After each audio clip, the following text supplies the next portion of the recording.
8명의 여인을 만난 사내. 옛날 당나라 때 천축국에서 중국으로 온 스님이 있었습니다. 이 스님은 형산 연화봉 밑에 암자를 짓고 신도들에게 불법을 가르치고 있었지요. 사람들은 이 스님을 육관대사라고 불렀습니다. 육관대사 밑에는 수백 명의 제자들이 있었지요. 수백 명의 제자들 가운데 가장 뛰어난 이가 성진이란 젊은 제자였습니다. 성진은 이미 20살 때 깨달음을 얻었으며 지혜롭고 총명하여 육관대사의 수제자로 꼽혔지요. 육관대사의 제자 가운데에는 동정호의 용왕이 있는데 흰옷 입은 노인으로 변장하고 법회에 참석하곤 했습니다. 어느 날 육관대사가 제자들에게 말하였지요. 동정호의 용왕이 나에게 와서 여러 번 강의를 들었는데 정작 고맙다는 인사는 못하였구나. 누가 나 대신 용궁으로 가서 감사의 말을 전하고 오겠느냐? 성진이 앞으로 나섰지요. 스승님, 제가 다녀오겠습니다. 성진이 온다는 소식을 들은 용왕은 손수 용궁 문 앞까지 나와 반갑게 맞아주었습니다. 용왕은 성진을 위해 잔치를 베풀어 주었지요. 오늘같이 기쁜 날 술 한잔 하시지요. 용왕이 술을 따라주자 성진은 고개를 저었지요. 술은 사람을 미치게 하는 약이 아닙니까? 사양하겠습니다. 이 술은 사람들의 술과 전혀 다르답니다. 기운을 얻게 하고 편안한 마음을 갖게 해주지요. 용왕이 계속 술을 권하자 성진은 더 이상 거절할 수가 없었습니다. 그래서 석 잔이나 연거푸 받아 마셨지요. 성진은 용궁에서 나와 연화봉으로 돌아왔습니다.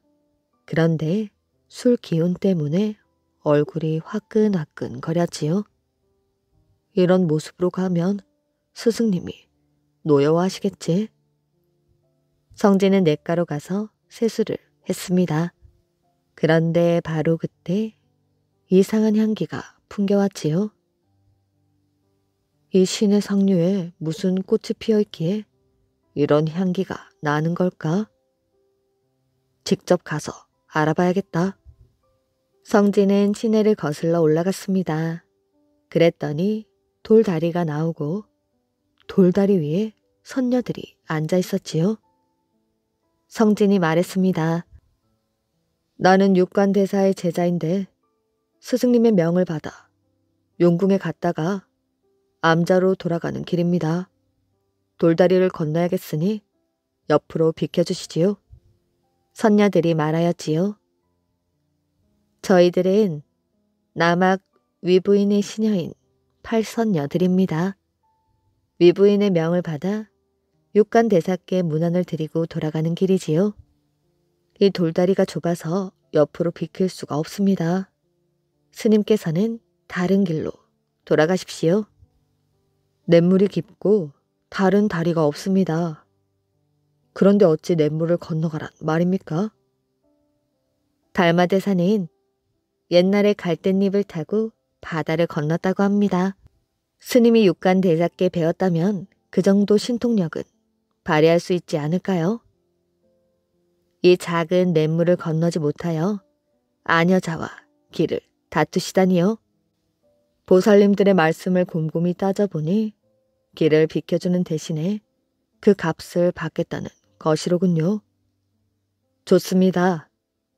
가난한 스님이어서 돈은 없고 8개의 명주가 있으니 길값으로 받으시지요. 성진은 복숭아꽃 가지 하나를 꺾었습니다. 그리고 그 가지를 선녀들에게 던지자 8개의 꽃 봉우리가 8개의 명주로 변하였지요. 선녀들은 저마다 명주 하나씩을 주었습니다. 그러더니 구름을 타고 사라져 버렸습니다. 성진은 암자로 돌아와 육관 대사에게 인사를 했습니다. 스승님, 용왕이 융숭한 대접을 해주어서 늦었습니다. 용서해 주십시오. 성진은 자기 방으로 돌아와 고단한 몸을 눕혔습니다. 그런 성진의 눈앞에 팔선녀의 아름다운 얼굴이 떠올랐지요. 내가 왜 이러지? 팔선녀에게 마음을 빼앗기다니. 성진은 밤이 깊도록 잠을 이루지를 못했습니다. 그때 창밖에서 동자승의 목소리가 들렸지요. 주무시나요? 대사님이 법당에서 부르셔요. 성진은 깜짝 놀라 몸을 일으켰습니다. 성진은 육관 대사를 찾아 법당으로 나아갔지요. 법당 안에는 모든 제자들이 모여 앉아 있었습니다. 육관 대사는 성진을 보자마자 큰 소리로 꾸짖었지요. 네 죄를 네가 알겠느냐? 스승님, 왜 저를 나무라시는지요? 스승님을 모신 지 10년이 지났지만 이제까지 잘못을 저지른 적이 없습니다. 성진의 대답에 육관대사는 불같이 화를 내었습니다. 네 이놈, 3가지 죄를 지어놓고 시치미를 떼다니. 너는 용궁에 가서 술에 취했다. 그리고 돌다리에서 팔선녀를 만나 말장난을 하고 절에 돌아와서는 헛된 망상으로 잠을 못 이루고 뒤척였지. 너는 여기에 있을 자격이 없으니 지옥으로 가거라. 그제야 성진은 육관 대사에게 잘못했다고 빌었지요. 그러나 육관 대사는 성진을 끝내 지옥으로 보냈습니다. 염라 대왕은 팔선녀도 붙잡아 오겠습니다. 그리고는 저승사자 9을 불러 명하였지요. 너희는 이들 하나씩을 데리고 인간 세상으로 떠나라. 이들은 공중으로 날아올라 사방으로 흩어졌습니다. 성진이 저승사자와 함께 땅에 내려앉은 것은 잠시 뒤였지요. 주위를 둘러보니 시냇물이 흐르고 연암은 채의 집이 서 있었습니다. 저승사자는 성진을 그 가운데 한 집으로 데려갔지요. 마당으로 들어서니 이웃집 여인들이 이야기를 주고받고 있었습니다. 양처자 부인이 올해 신살이지요. 그 나이에 임신을 하여 아기를 낳게 되다니 정말 신기해요. 진통이 시작된 지 한참 되었는데 아기 울음소리가 나지 않는군요. 저승사자가 성진에게 말했습니다. 이 집은 양처사의 집이다. 양처사가 네 아버지이고 부인 유씨가 네 어머니이니 어서 방 안으로 들어가거라. 성진이 방으로 들어가자 우렁찬 아기 울음소리가 들렸습니다. 양처사는 크게 기뻐하며 아기 이름을 소유라고 지어주었지요. 양소유는 무럭무럭 자랐습니다. 10살이 되자 눈은 반짝반짝 빛이 나고 얼굴은 옥으로 빚어낸 것 같았지요. 그러던 어느 날 양처사가 아내에게 말했습니다. 난 사실 이 세상 사람이 아니오. 본래 신선이었는데 잘난 아들을 두어 안심하고 하늘나라로 돌아가게 되었소. 안녕히 계시오. 양서사의 집으로 신선들이 백록과 청악을 타고 모여들었습니다. 양처사는 그들과 이야기를 나누더니 청악을 타고 하늘 저편으로 날아갔습니다. 양소유는 홀어머니 밑에서 자라 15살이 되었지요. 나도 이제 과거를 보아 벼슬길로 나아가야겠다. 양소유는 그렇게 과거를 보러 떠났습니다. 양소유는 어느 마을 앞을 지나다가 수양버들 한 그루를 보았지요. 양소유는 수양버들을 보자 시를 짓고 싶어졌습니다. 그래서 그 자리에서 시를 지어 목청껏 읊었지요. 수양버들 뒤편 다락집의 아가씨가 방문에 들이운 발을 젖힌 채 내다보고 있었습니다. 그런데 잠시 후 할멈이 양소유에게 달려왔습니다. 저희 아가씨가 도련님께 이것을 드리라 하십니다. 할멈은 양소유에게 종이를 넘겨주었는데 거기에는 놀랍게도 양소유 씨에 답하는 시가 쓰여져 있었습니다. 아가씨의 이름은 진채봉으로 진어사의 딸이었지요. 양소유는 진채봉을 보고 첫눈에 반해버렸습니다. 그래서 과거를 본 뒤 혼인을 약속하고 장안으로 떠났지요. 양소유는 천진교류를 향해 가다가 풍악 소리를 들었습니다. 소리 나는 곳을 보니 정자에서 젊은이들이 미인들을 거느리고 잔치를 베풀고 있었습니다. 양소유는 정자로 올라가 젊은이들에게 인사하였지요. 저는 과거를 보러 가는 시골 선비입니다. 풍악 소리가 흥겨워 그냥 지나칠 수가 없군요. 용서해 주십시오. 아닙니다. 마침 시회가 열렸는데 이리 와서 앉으시지요. 저도 시 한 수를 지어볼까요? 그렇게 하십시오. 사실 저희도 저마다 한 편씩 시를 지었지만 개서멀에게 모두 퇴짜를 맞았지요. 개서멀이 누굽니까? 저기 앉아있는 기생이지요. 양소유는 젊은이가 가리키는 기생을 보았습니다. 젊은이들은 개서멀에게 자신들이 지은 시를 심사를 맡긴 모양이었지요. 양소유는 시 한 수를 지어 개서멀에게 바쳤습니다. 개서멀은 아름다운 눈을 반짝이더니 시를 소리내어 읊었습니다.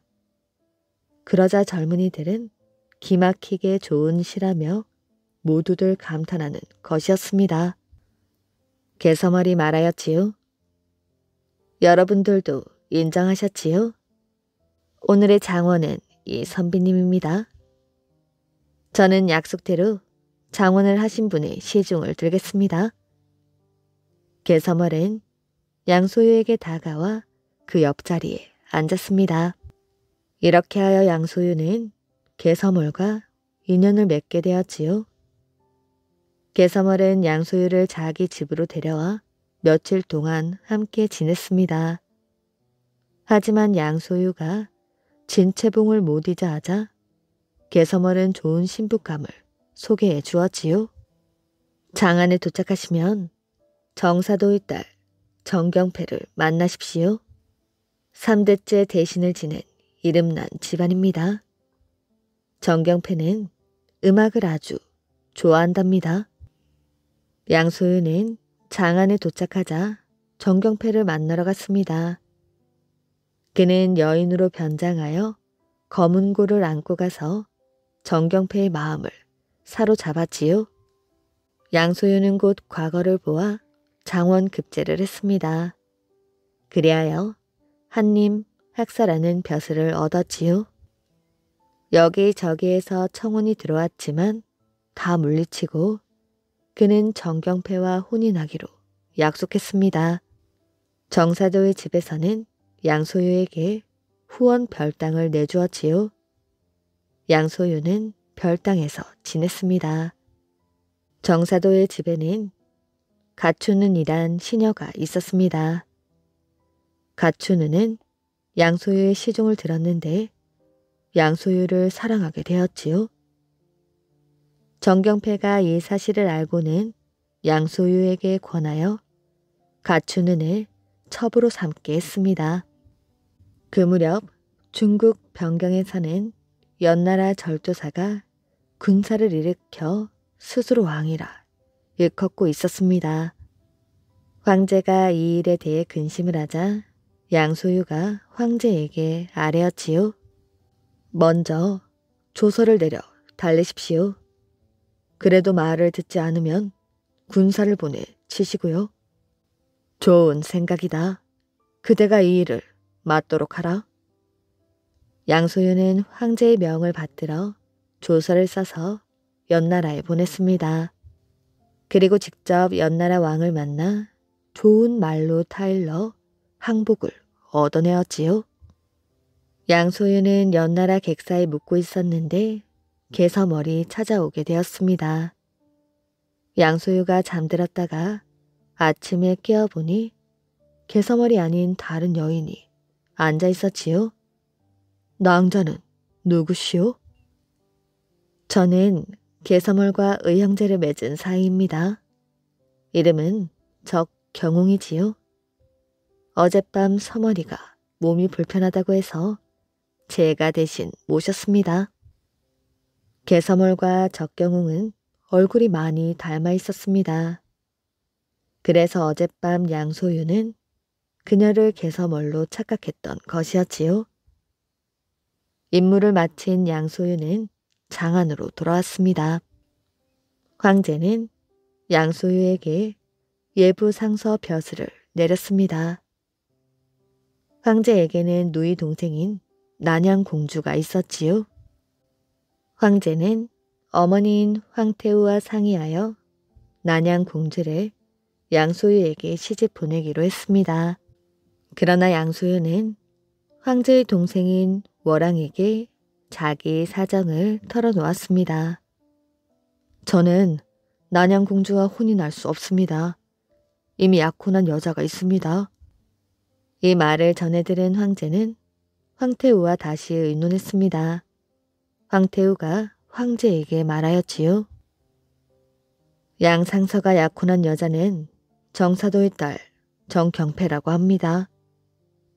정경패와 난양공주로 하여금 외자매를 맺게 한 뒤 둘 다 양상서에게 시집 보내는 게 어떻겠소? 좋은 방법입니다. 그리하여 정경패는 영양공주에 봉해졌습니다. 양소유는 난양공주와 영양공주를 아내로 맞아들였습니다. 그쯤 오랑캐들이 변방을 침입하는 일이 있었지요. 황제는 양소유를 대장군으로 삼아 오랑캐들을 무찌르라고 했습니다. 양소유는 용감하게 싸웠지요.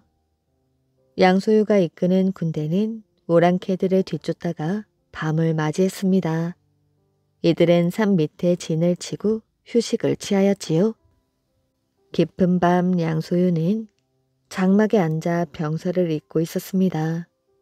그런데 그때 갑자기 바람이 불어 촛불이 꺼져버렸지요. 고개를 들어보니 한 여인이 서리빨 같은 비수를 들고 서 있었습니다. 넌 누구냐?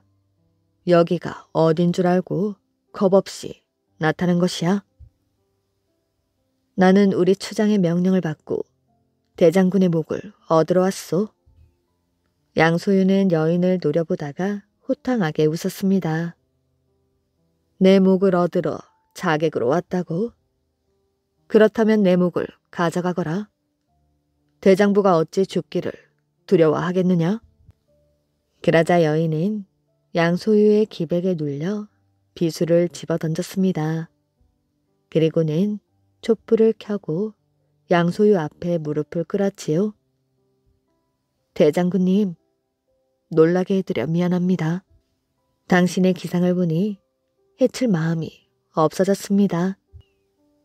여인의 이름은 심요연이었습니다. 양소유는 이 여인이 마음에 들어 인연을 맺었지요. 날이 밝자 양소유는 오랑캐들을 계속 뒤쫓았습니다. 양소유의 군대가 호수에 이르렀을 때 아리따운 여인이 양소유 앞에 나타났지요. 저는 동정우 용왕의 딸 백능파입니다. 대장군님을 도와드리려고 왔습니다. 그녀는 양소유에게 전술을 알려주었습니다. 그리하여 양소유는 오랑캐들을 완전히 무찌를 수가 있었지요. 황제는 양소유를 승상으로 임명했습니다. 승상은 황제 다음 가장 높은 벼슬이었습니다. 양소유는 이제 부러울 것이 없었지요. 대궐 같은 집을 짓고 과거의 인연을 맺은 여인들을 모두 집으로 불러들였습니다. 진채봉 개서멀, 가추는 적경홍, 심요연 백능파를 첩으로 삼고 두 아내와 함께 어머니를 모시고 한 집에서 살았지요. 두 아내와 여섯 첩은 한 남자를 섬기면서도 시세우는 일이 없었습니다. 서로 믿고 따르며 의지하고 살아 꼭 친자매 같았지요. 양소유의 어머니는 99살에 세상을 떠났습니다. 양소유는 몹시 슬퍼하며 벼슬 자리에서 물러났지요. 그리고 날마다 자연을 벗삼아 검은고를 타고 시를 지으며 지냈습니다. 그러나 날이 갈수록 인생의 즐거움은 없고 쓸쓸하기만 했습니다. 양소유는 시름에 젖는 날이 많아지게 되었지요. 그러던 어느 날 양소유는 아내와 첩들을 모아놓고 말했습니다. 인생은 덧없고 부귀영화는 뜬구름 같은 것이요. 속세를 떠나 도를 닦으며 살고 싶소. 저희도 같은 마음입니다. 좋은 스승을 만나 큰 도를 이루신 뒤에 저희들을 가르쳐 주십시오.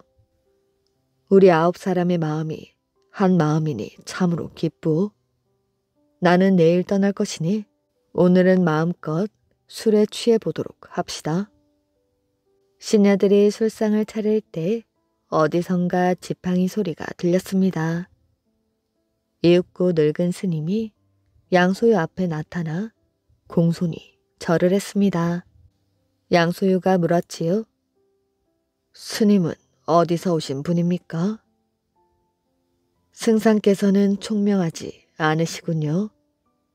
10년이 넘도록 함께 산 저를 기억 못하시다니. 사람이 귀하게 되면 잊기를 잘한다더니 과연 그렇군요. 저는 스님을 만난 적이 한 번도 없습니다. 승상께서는 아직도 봄 꿈에서 깨어나지 못하셨군요. 그럼 제가 지금 봄 꿈을 꾸고 있다는 것인가요? 그렇지요. 스님 말씀이 사실이라면 어찌해야 봄 꿈에서 깨어날 수 있습니까?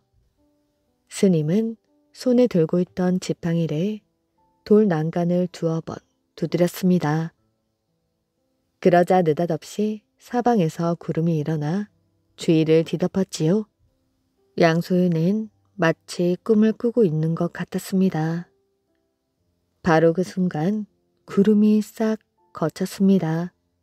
그리고 늙은 스님도 아내들과 첩들도 감쪽같이 사라졌지요. 그뿐만이 아니었습니다. 대궐 같은 집이 자취를 감추고 자신의 몸은 절 마루 바닥에 나부라져 있었습니다. 양소유는 문득 깨달았지요. 내가 한바탕 꿈을 꾸었구나. 나는 남악 형산의 연화봉 육관대사의 제자 성진이야. 다시 태어나 양처자의 아들이 되어 나중에는 승상의 자리까지 오르고 두 아내와 6첩을 거느리는 부귀영화를 누렸어. 그런데 그것이 하룻밤의 꿈에 지나지 않았다니. 성진은 재빨리 세수를 하고 법당으로 갔습니다. 법당에는 제자들이 모여 있었지요. 성진이 맨 뒷줄에 앉자 앞쪽에서 누군가가 외쳤습니다. 인간 세상의 재미가 어떻더냐? 고개를 들어보니 육관대사가 버티고 서 있었지요. 성진은 눈물을 흘리며 말했습니다. 스승님, 제가 잠시 잘못된 생각을 하여 죄를 저질렀으니 누구를 원망하겠습니까? 스승님께서 하룻밤의 꿈으로 깨달음을 주시어 인간 세상의 부귀영화가 헛된 것임을 알았습니다. 이제 되었다. 앞으로는 제대로 수행을 하겠구나. 바로 그때 팔선녀들이 찾아왔습니다. 성진은 그들의 얼굴을 보고 깜짝 놀랐지요. 두 아내와 6첩이 그들이었던 것이었습니다. 팔선녀는 육관대사에게 절을 하고 입을 모아 말했습니다. 저희들은 잘못된 생각을 하여 죄를 짓고 말았습니다. 다행히 대사님께서 저희들의 헛된 꿈을 깨워주시니 감사할 뿐입니다. 저희들도 머리를 깎고 부처님의 제자가 되겠으니 가르침을 주십시오. 육관대사는 크게 기뻐하며 팔선녀를 제자로 받아들였습니다. 그렇게 세월은 흐르고 육관대사는 성진에게 금강경과 염주 그리고 지팡이를 넘겨주고 서쪽 하늘로 떠났습니다. 그 뒤 성진은 불법을 널리 전하여 많은 사람들을 극락세계로 이끌었다고 합니다. 이 이야기는 조선 후기 문신이자 소설가였던 김만중의 소설 구운몽 이야기입니다. 구운몽이란 9구름의 꿈, 9사람이 꾼 꿈이라는 의미라고 합니다. 사또와 새 하인. 옛날 한 고을의 사또가 성격이 다른 하인 3명을 고용하고 싶어 부하에게 마땅한 사람을 찾아오라고 명했습니다. 어느 날 관리들은 성 밖에서 어슬렁어슬렁 길을 걷는 사람들을 보았지요. 그런데 그 뒤로 얼굴이 온통 땀으로 범벅이 된 채 급히 쫓아가는 사람이 있었습니다. 앞사람을 따라잡지 못하자 뒷사람이 앞사람을 향해 소리쳤지요. 자네 어서 집으로 돌아가 보게. 자네 집에 불이 났다고. 앞사람은 오히려 침착하게 말했습니다. 뭐 그리 급한가? 내가 돌아간다고 해도 이미 모두 다 타버렸을걸. 관리들은 이 2사람을 보고 사또 요구의 안성맞춤이라고 생각했습니다.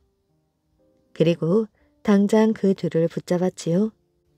돌아오는 길에 그들은 장사꾼을 만났습니다. 그는 적은 돈으로 물건을 싸게 사겠다고 떼를 쓰고 있었습니다. 관리들은 공짜를 좋아하는 이 사람도 사또 요구에 딱 맞아 떨어진다고 생각하여 그를 데리고 관하로 갔습니다. 붙잡힌 3사람은 자기들이 무슨 죄라도 저지른 게 아닐까 싶어 벌벌 떨었지만 사또를 만나보고는 사또가 자기들을 하인으로 삼고 싶어 한다는 것을 알고 거절했습니다. 그러나 사또는 다짜고짜 그들에게 이름을 지어주고는 각각 임무를 부여했습니다. 성질이 급한 사람은 조급쟁이라 부르며 사또를 따라다니도록 했습니다. 느긋한 사람은 낙천가라 부르며 2 아들들을 돌보게 하였지요. 그리고 공짜를 좋아하는 사람은 공짜 선생이라 부르며 관아에 필요한 물건을 구하게끔 했습니다. 3사람은 모두 화가 치밀어 올랐지요. 밤에 한 방에서 함께 잠을 청하면서 서로의 생각을 말했습니다. 조급쟁이가 말하였지요. 저 사또가 빨리 해주길 원하니 다음번에 그에게 특별히 빨리 해주지. 그러자 낙천가가 말했습니다. 그는 내가 느긋하길 원하니 다음번에는 그에게 진정 느긋한 모습을 보여줘야겠어. 공짜 선생이 말하였지요. 좋아. 사또가 공짜를 좋아한다 하니 다음에는 그에게 공짜 물건을 더 많이 줘야지. 며칠 뒤 사또는 조급쟁이를 데리고 고향으로 일을 처리하러 떠났습니다. 강가에 다다르자 그는 조급쟁이에게 자신을 업고 강을 건너라고 하였지요.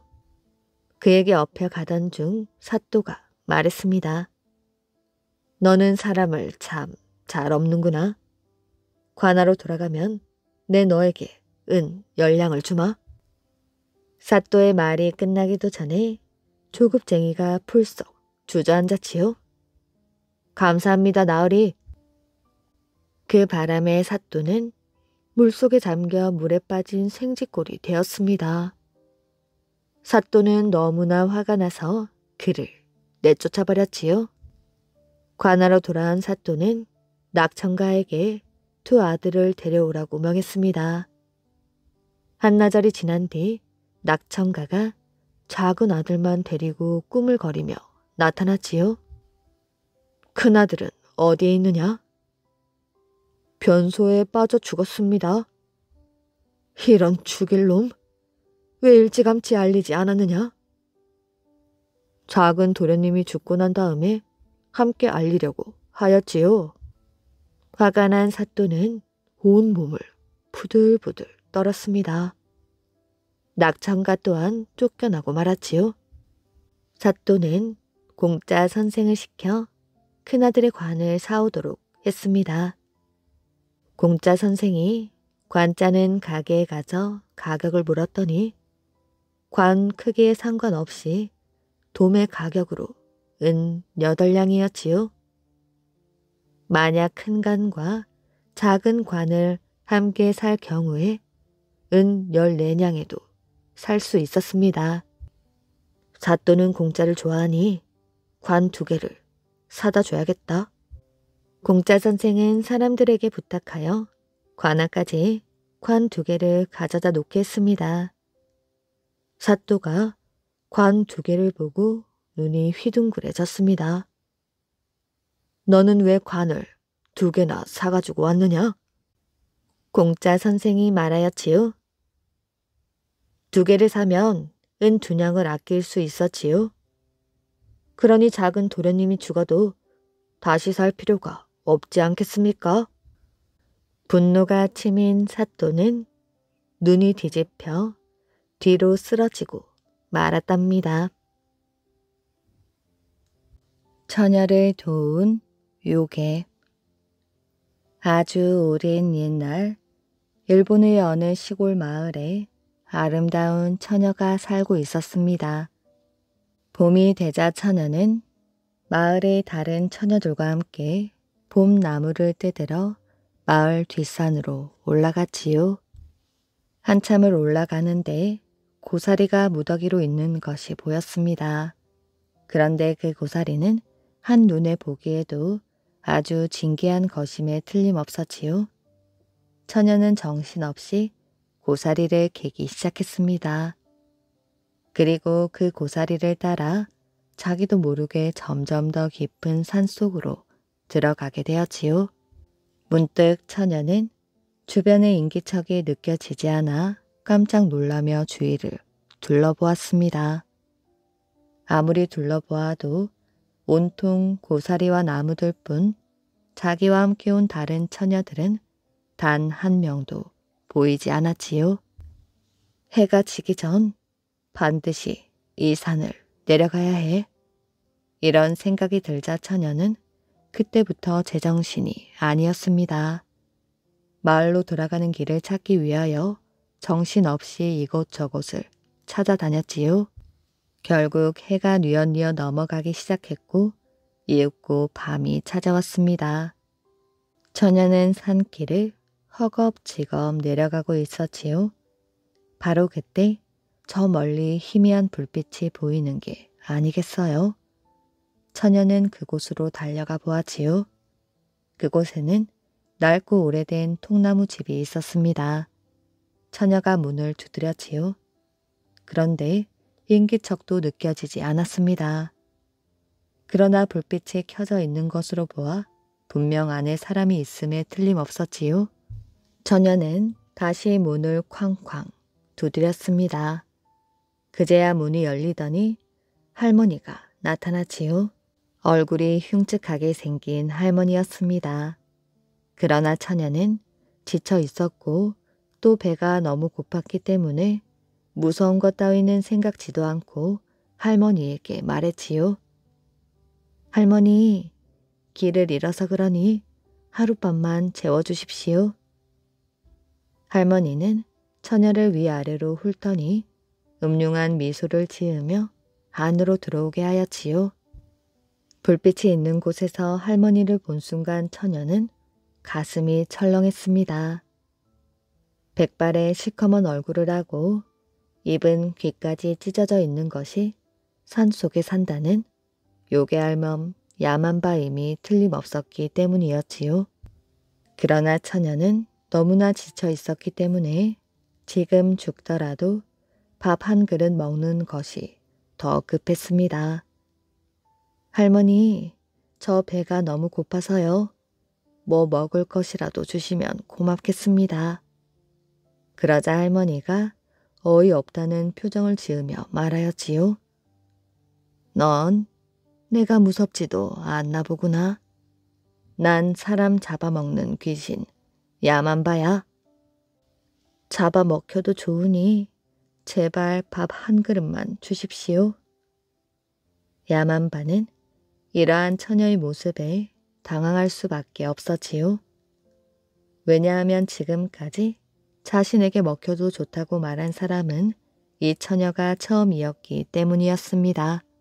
그래서 그런지 잡아먹고 싶은 생각이 싹 사라지고 말았지요. 오히려 그 처녀가 불쌍해 보이기까지 했습니다. 그래서 야만바는 처녀에게 먹을 것을 갖다 주었지요. 처녀는 허겁지겁 먹었습니다. 이윽고 처녀가 어느 정도 배를 채우자 야만바는 처녀에게 예쁜 도롱이 하나를 내놓았지요. 도롱이는 허리나 어깨에 두르는 비옷을 말한답니다.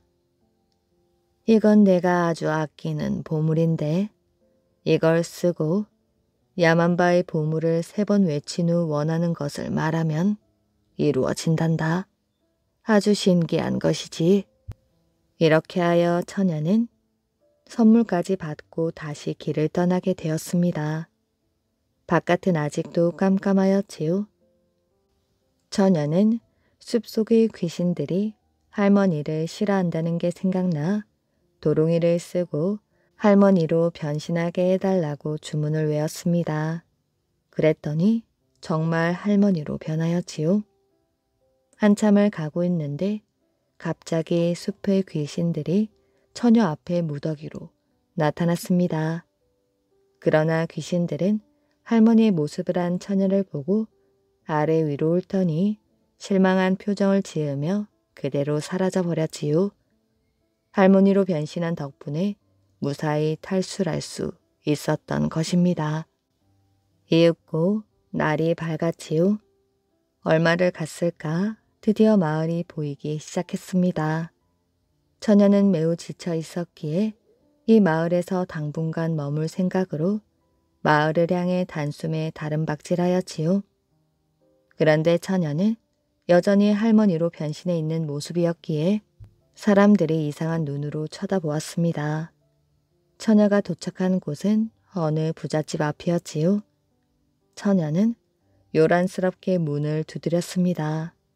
그러자 인자하게 생긴 부자가 나타났지요. 이 불쌍한 늙은이가 이 집에 좀 쉬어갈 수 있게 해주시오. 그러자 부자는 할머니가 하도 불쌍해 보여 아래채에 있는 방을 하나 내주었습니다. 그제서야 처녀는 도롱이를 벗었지요. 그랬더니 다시 처녀의 모습으로 변하였고 그 상태로 쓰러져 잠이 들었습니다. 한편 부잣집 아들이 아래채를 지나다가 우연히 처녀가 자고 있는 방을 엿보았지요. 그랬더니 너무나도 아름다운 처녀가 새근새근 잠을 자고 있는 것이 아니겠어요? 부잣집 아들은 첫눈에 처녀에게 반하고 말았습니다. 그래서 아버지에게 달려가 그 처녀와 당장 결혼시켜 달라고 졸랐지요. 그러자 아버지는 그럴 리가 있나? 그 방은 분명 어느 불쌍한 노파에게 내주었는데. 부자 아버지는 아들과 함께 그 방으로 가보았지요. 방에는 정말 노파는 간데없고 아리따운 처녀만이 있었습니다. 분명 노파였는데. 부자 아버지는 고개를 갸웃거리며 방 문을 열고 안으로 들어갔습니다. 처녀는 깜짝 놀라며 어찌할 바를 몰랐지요. 결국 처녀는 부자에게 그간의 사연을 사실대로 말하였습니다. 부자 아버지가 믿을 수 없다고 우기자 처녀는 할 수 없다는 듯 도롱이를 쓰고 주문을 외웠지요. 그랬더니 또다시 할머니로 변신하였고 이를 본 부자 아버지는 깜짝 놀라며 뒤로 나자빠졌습니다. 이제 믿으시겠어요? 부자 아버지는 할 말을 잊은 채 고개를 끄덕였고 아들은 쾌재를 불렀지요. 아들은 곧 처녀에게 나와 결혼해 주십시오라고 간청했습니다. 그러자 처녀는 그 전에 할 일이 있다면서 자신의 집을 꼭 찾아야 한다고 말했습니다. 처녀의 집이 어딘지 자초지종을 들은 아들은 얼마 지나지 않아 처녀의 집을 찾아내었지요. 이리하여 처녀는 자신의 집도 찾고 부잣집 아들과 결혼까지 했습니다. 이는 모두 사람 잡아먹는 욕에 야만바의 도움이 있었기에 가능한 일이었지요. 백두 여신과 지옥신. 옛날에 백두산 산신은 여신이었습니다. 아름다운 백두 여신은 마음씨가 착하여 사람들은 한없이 화목하고 행복한 생활을 누렸지요. 그런데 그런 세월을 시기하는 자가 있었습니다. 바로 지옥신이었지요. 지옥신은 백두산으로 용암을 내뿜어 삼라만상을 태워버렸습니다. 그리고 얼음신과 짜고서 백두산을 얼음산으로 만들어 놓기도 하였지요. 지옥신 내 이놈, 어디 두고 보자. 백두 여신은 치를 떨었지요. 아름다운 백두산을 다시 찾으려면 용감하고 지혜로운 자식들이 있어야 해. 백두 여신은 하늘의 신령에게 기도를 드렸지요. 신령님, 저에게 용감하고 지혜로운 아들을 내려주십시오. 과연 석 달 열흘 후에 태기가 있었습니다. 백두 여신은 보통 사람과는 달리 3년하고 석 달 만에 아이를 낳았지요. 그것도 자그마치 7형제였습니다. 7형제는 무럭무럭 자랐지요. 용맹스러울 뿐만 아니라 힘도 장사였습니다. 어느 날 백두 여신은 7형제를 불러 앉혔습니다. 얘들아, 모두 모였느냐? 오늘 너희들 7형제에게 정식으로 이름을 지어주겠다. 첫째는 일성이, 둘째는 이성이, 셋째는 삼성이, 넷째는 사성이, 다섯째는 오성이, 여섯째는 육성이, 일곱째는 칠성이라 부르겠다. 너희들은 하늘신의 아들들이다. 그래서 별성자를 붙였단다. 내가 너희들을 낳은 것은 지옥신을 없애기 위해서이다. 나는 그 지옥신을 반드시 없애야 한다.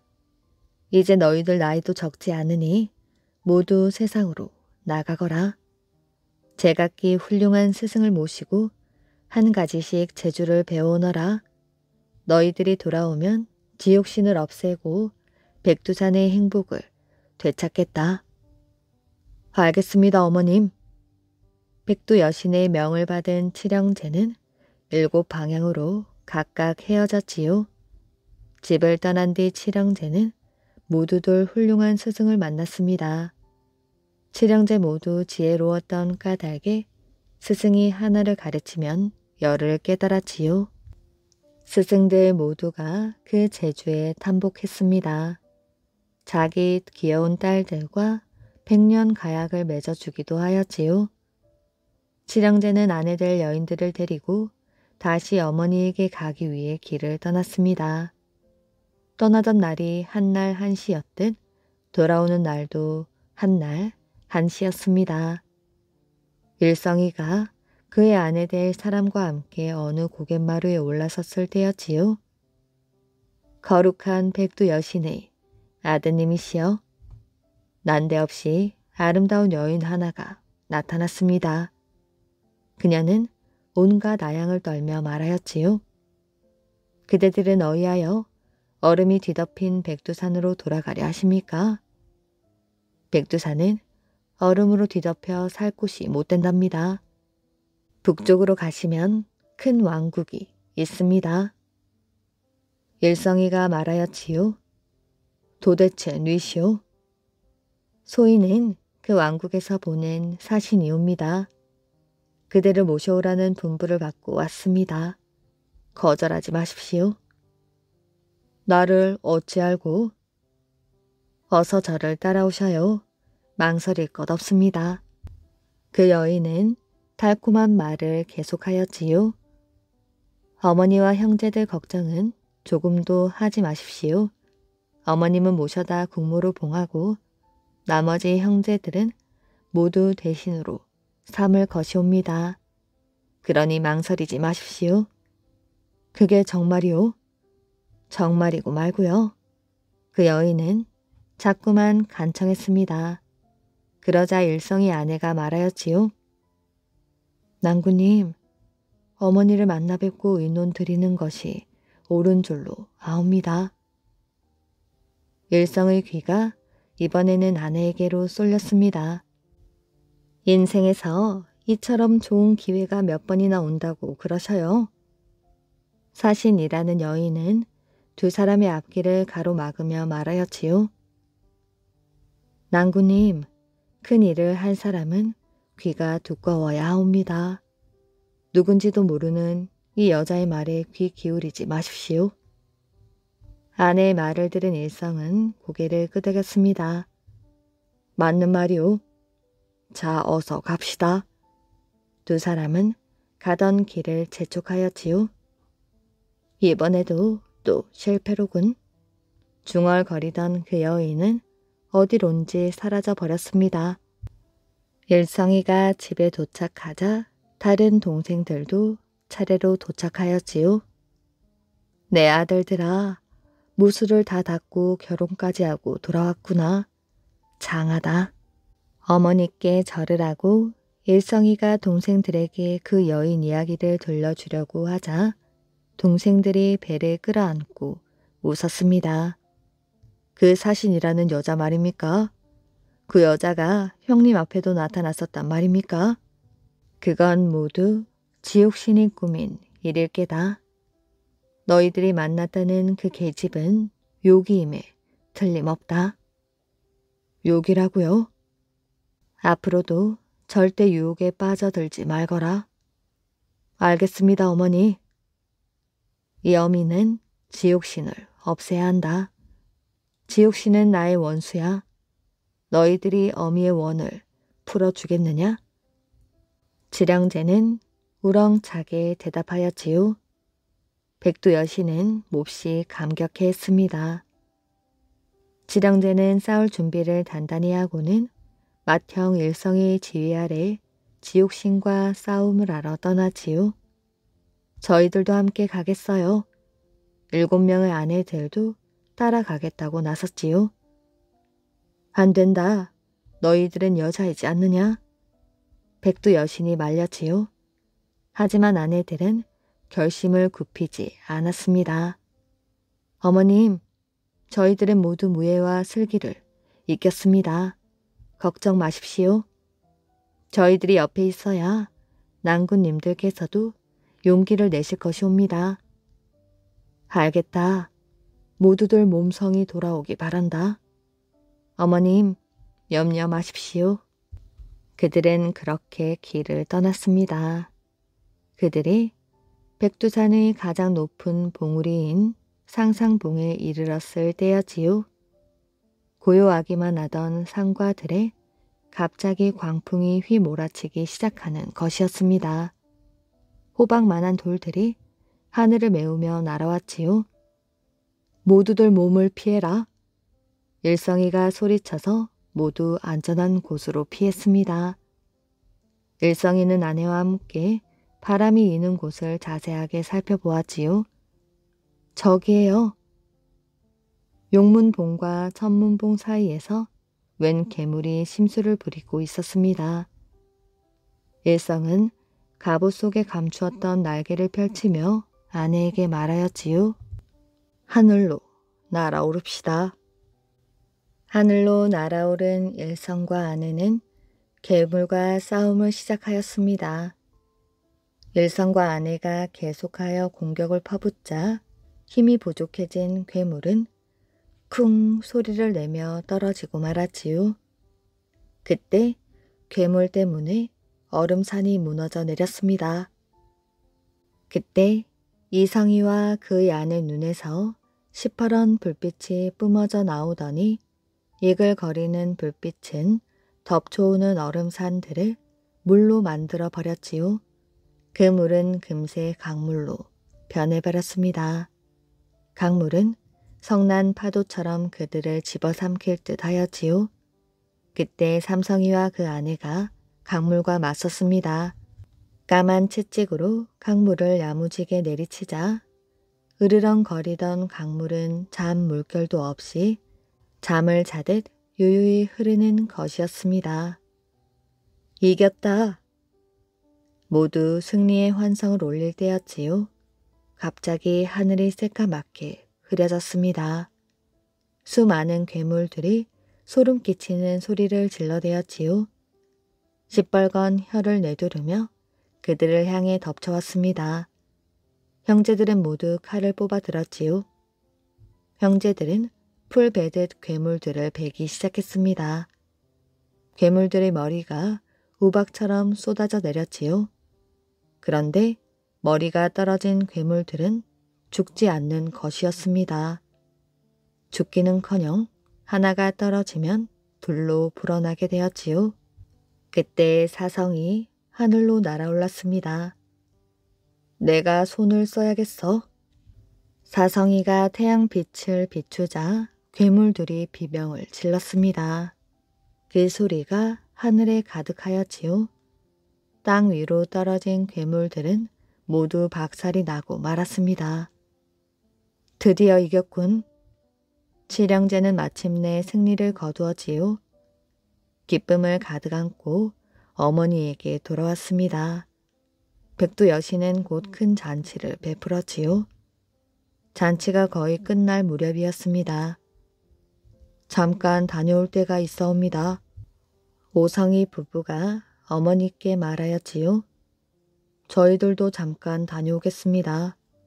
육성이 부부도 따라 나갔습니다. 이번 싸움에서 큰 공을 세우지 못한 그들은 기가 죽어 있었지요. 그런데 이상한 일이었습니다. 잠깐 다녀오겠다는 그들은 한밤중이 지나도록 돌아오지 않는 것이었습니다. 얘들이 어찌된 일이지? 어머니는 걱정이 되었지요. 어머니, 제가 찾아보겠사옵니다. 일성이가 집 앞으로 나갔을 때입니다. 아니, 집 앞에는 오곡이 무르익는 벌판이 되어 있었지요. 별것 아닙니다. 우리 부부의 조그만 선물이옵니다. 세상에, 이럴 수가. 기름진 전답에는 오곡이 무르익고 들판에는 가축들이 가득하구나. 어머니도 깜짝 놀라 말하였지요.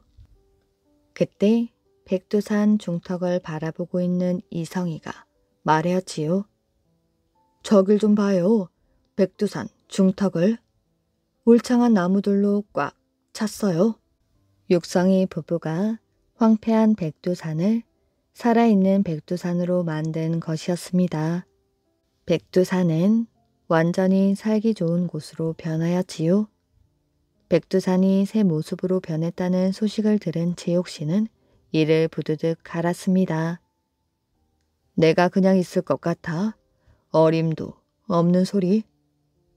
제옥씨는 백두산에 독약을 뿌리며 다녔지요. 또다시 백두산은 벌거숭이로 변해버렸습니다. 독이 묻은 풀을 뜯어먹은 짐승들은 비틀거리다가 쓰러졌지요. 백두산에 또다시 큰 재난이 일어난 것입니다. 이 일을 어찌하면 좋단 말이냐? 모두가 근심에 쌓여 있을 때였지요. 걱정 마십시오. 칠성인의 부부가 나서며 말하였지요. 이 막내가 있지 않습니까?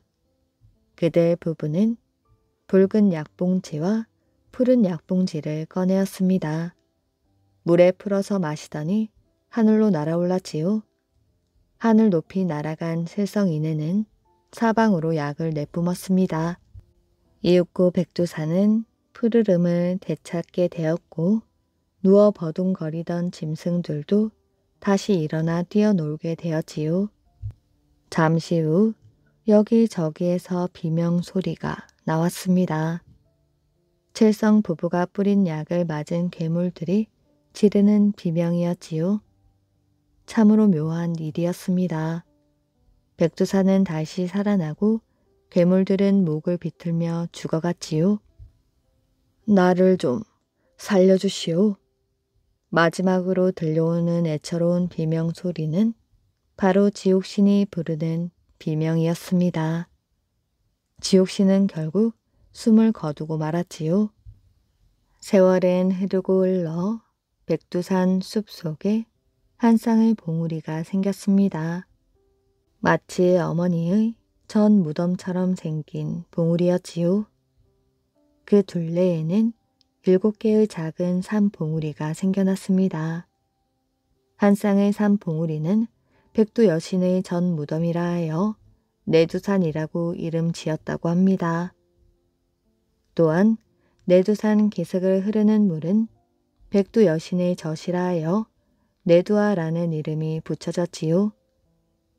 내두산 주위에 있는 7개의 산 봉우리는 백두 여신의 7 아들의 묘라고 하여 칠성봉이라 이름 지었다고 전해진답니다. 개구리 무덤 이야기.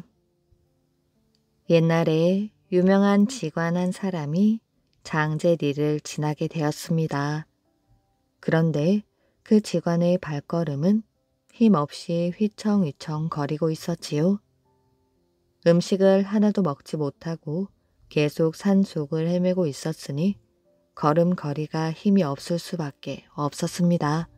그가 장제리를 지나는데 마침 참을 먹고 있는 농부가 있었지요. 그래서 직관은 농부에게 밥을 달라고 청하였고 농부는 선뜻 자신이 먹던 자리까지 양보하며 그에게 밥을 주었습니다. 허기진 직관이 밥을 먹고 난 후 한숨 돌리고 있는데 농부가 물었지요. 노인장은 어디로 가시는 분입니까? 난 명당을 찾아다니는 직관인데 이곳 명당을 찾으러 왔다가 길을 잘못 들어 산에서 헤매게 된 것이오. 그는 농부에게 밥을 배불리 얻어먹은 은혜를 보답고자 맷자리 하나를 잡아준다며 농부를 데리고 주위를 둘러보았지요.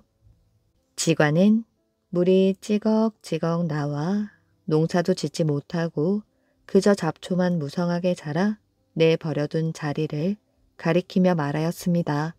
이곳에 묘를 쓰면 자손이 부자로 잘 살 것이오. 그런데 이곳에 묘를 쓰고 나서 한 가지 꼭 지켜야 할 일이 있어. 그것은 묘를 쓰고 3년이 되기 전에 반드시 이곳에서 멀리 떠나 다른 곳에 가서 살아야 하며 자손이 절대로 묘소를 직접 찾지 말고 벌초나 제사를 남에게 시켜 지내야 합니다. 명절 제사까지도 후손들이 지내지 말고 다른 사람을 시켜 지내야 하오. 기가 막히고 믿어지지 않는 일이라 조심스레 직관에게 다시 물으니 직관은 화를 내었습니다. 믿지 못하겠으면 그만두시오. 이렇게 말한 그는 어디론가 사라져 버렸지요. 농부는 집에 와서 논에서 있었던 일을 곰곰이 생각해 보니 도무지 이해가 되지 않았습니다. 그런데 그 노인의 말투나 모습을 보면 보통 사람처럼 평범한 말로 들리지가 않았지요. 만약 노인의 말대로 부자가 된다면 그에겐 큰 소원이 이루어진 것입니다. 그는 자식들에게만은 가난뱅이 신세를 벗어나게 하는 것이 평생 소원이었지요. 그러던 어느 날 아버지의 상을 당하게 되었습니다. 가난했던 그는 산이 없었기에 친지들은 공동묘지에 모시자고 하였지요. 그러나 아들은 지관이 잡아준 물이 찌걱찌걱 나오는 질퍽한 곳에 맷자리를 쓴다고 고집을 부렸습니다. 동네 사람들과 친척들은 그가 불효막심한 놈이라고 모두 한마디씩 하였지요. 그래도 농부는 가난이 하도 지긋지긋하여 그 지관이 시키는 대로 해보기로 마음먹었습니다. 친척들은 화를 내며 장례를 치르기 전 모두 떠나가고 말았지요. 동네 사람들 역시 하나둘 떠나가더니 자기 가족만 남게 되었습니다.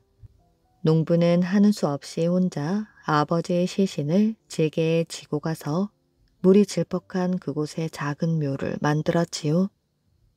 물이 나서 깊이 팔 수도 없고 흙을 끌어 모으기도 나빠 조그맣게 묘를 만들었습니다. 그 농부는 마을 사람들에게 미움을 받아 그 마을에선 살 수 없게 되었지요. 하늘 수 없이 얼마 안 되는 집안 살림을 싸서 지게에 지고 정처 없이 그 마을을 떠나게 되었습니다. 그들은 멀리 안산까지 가서 남의 집 머슴으로 들어갔지요. 그 집은 자식 하나 없이 늙은 부부 내외만 사는 부잣집이었지요. 그러던 어느 날 노부부가 몹쓸 병이 들어 자리에 눕게 되었습니다. 머슴 내외는 주인집 내외를 살리려고 갖은 고생을 다하였지요. 주인이 죽으면 어디로 또 갈 곳이 없었답니다. 그래서 친자식보다 더 열성으로 용하다는 의원을 부르고 좋다는 약을 모두 써보았지만 소용이 없었지요. 주인 내외는 머슴이 너무나 고마웠습니다. 그래서 하루는 마을 사람들을 모아놓고 잔치를 베풀면서 우리 내외가 죽거든 자기 재산 모두를 이 머슴에게 상속시킨다는 것을 유언으로 동네 사람들에게 말하였습니다. 그로부터 얼마 뒤 극진한 간호에도 불구하고 주인 내외는 한날 한시에 모두 숨을 거두고 말았지요. 두 부부는 열성껏 성대하게 주인의 장례를 지냈습니다. 가난한 농부는 이제 하인이 아니라 주인이 되었고 열심히 일하여 재산을 많이 늘려놓았지요. 그래서 마을에서 가장 큰 부자가 될 수 있었습니다. 농부는 어느 날 돌아가신 아버님의 산소가 생각이 났지요. 그는 유명한 지관을 앞세우고 부친의 산소를 찾아가게 되었습니다. 산소는 질퍽한 곳에 잡초가 우거져 꼭 개구리가 엎드려 있는 모습처럼 나지막하였지요. 벌써 3년이란 세월이 흘렀습니다. 이제야 찾아온 불효자를 용서해달라며 마련해 가지고 온 음식을 차려놓고 제사를 지낸 뒤 지간에게 맷자리가 어떠냐고 물어보았지요. 지관은 과연 명지관이 잡은 맷자리라고 칭찬을 하였습니다. 그러나 오늘 맷자리를 찾아온 것은 잘못되었습니다. 농부가 지간에게 그 이유를 물었지요. 명사가 이곳에 묘를 쓰라고 한 것은 이 자리가 개구리형 물 명당이기 때문입니다. 이곳에 선영의 묘를 쓰고 묘의 모양을 개구리처럼 만들었기 때문에 3년 안에 큰 부자가 되는 금시발복 자리이지요. 그런데 개구리는 제 새끼를 잡아먹기 때문에 후손이 묘에 찾아오면 잡아먹게 되므로 다른 사람을 시켜 벌초나 성묘를 하고 제사까지도 그리 지내야 합니다. 자손은 절대로 이곳에 나타나지 말아야 하지요. 같이 간 지관은 이렇게 설명하였습니다. 그 후 이상한 일이 벌어지고 말았지요. 성묘를 마치고 집에 돌아온 농부는 갑자기 몸이 아프기 시작하더니 자리에 눕고 말았습니다. 그는 아들들을 모이게 하고 유언으로 자기 아버지의 맷자리에 대한 이야기를 자세하게 말하였지요. 너희들은 할아버지 묘를 직접 찾아가지 말고 꼭 다른 사람을 시켜 벌초도 하고 성묘도 해야 한다. 그리고 그 자리를 잡아준 명사를 찾아 은혜에 보답하거라. 자식들에게 유언을 남기고 농부는 숨을 거두었지요. 그의 자손들은 해마다 사람을 보내 할아버지의 산수를 돌보았으나 그 자리를 잡아준 명사는 아직까지 찾지 못했다고 합니다. 이야기 재미있게 잘 들으셨나요? 오늘의 이야기는 여기까지입니다. 오늘도 이야기를 들어주셔서 정말 감사합니다. 오늘도 편안한 밤 되시길 바랍니다.